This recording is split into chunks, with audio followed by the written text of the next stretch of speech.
Wilson Morales from Black Film TV. Hello, folks. How's it going? What up, Nice Wilson? to talk to you. Hey, Steven, what goes on to, obviously you've done a number of productions over your career, but what goes into wearing this many hats, and being focused? Well, yeah, I was writing and directing and acting in this, did some of the catering, and it turns out that's a crazy idea and you should never do it. It's absolutely exhausting, particularly in an ensemble show where you have 7 characters. So if you're in a scene, you're sometimes stood at the back. You have no idea what the characters at the front of the scene are doing. You're supposed to be directing them. It's a terrible idea, and I would not advise it or recommend it to anyone. But people still do it, and Elgin, People still do it. They want the glory. Yeah. So while Steven's wearing one hat, you obviously continue to stay with one hat, So how was that correlation like? It was wild to just see what my friend could do, what my friend could accomplish, and have it not kill him.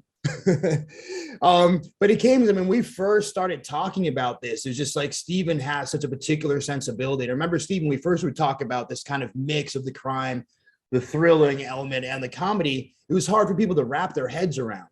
All right. And it was before Fighting with My Family had come out. And it just seemed so obvious with Steven. He needed to have his thumbprint all over this.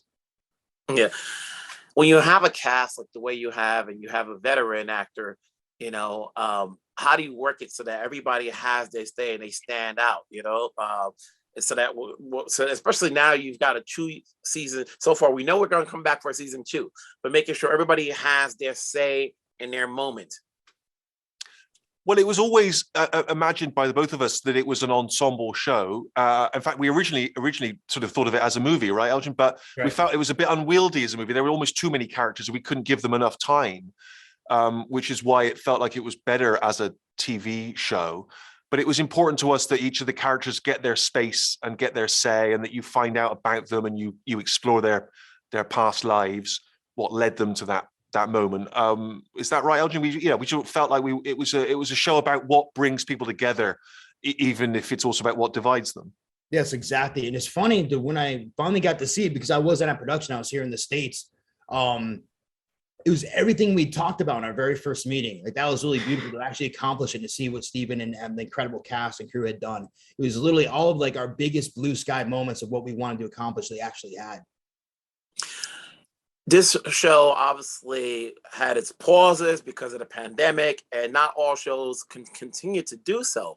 What kept the train moving, for you to continue and finish it? Well, we got about 10 days into filming, and then, as you say, the lockdown happened, the first coronavirus lockdown, and I'm a very kind of I get bored very quickly, and so we spoke to the BBC and to Amazon, and we said, look, we're going to be twiddling our thumbs here, doing nothing, just baking bread and watching box sets. How about we write a whole second season while we're in lockdown? So miraculously, they said yes. So it gave us the opportunity, via Zoom, to get our little writers' room together and kind of write a whole second season during lockdown. And it meant that when we came back, we could shoot 2 seasons back to back, which is also a terrible idea. It turns out that's really exhausting as well, particularly during lockdown and coronavirus. And I do not recommend that either. In fact, this whole project was a nightmare. Yeah. But 2 seasons is great because it gets time for people to be invested in the show. Sometimes you never know what's going to happen with 1 season. Knowing it's coming back for a second season, people can actually watch it. So Congratulations on you both for making this happen. I'm sure there's an audience that's already tuned in, and you're going to get a brand new audience. Wherever you guys are at, stay safe and take care. Thank you so much.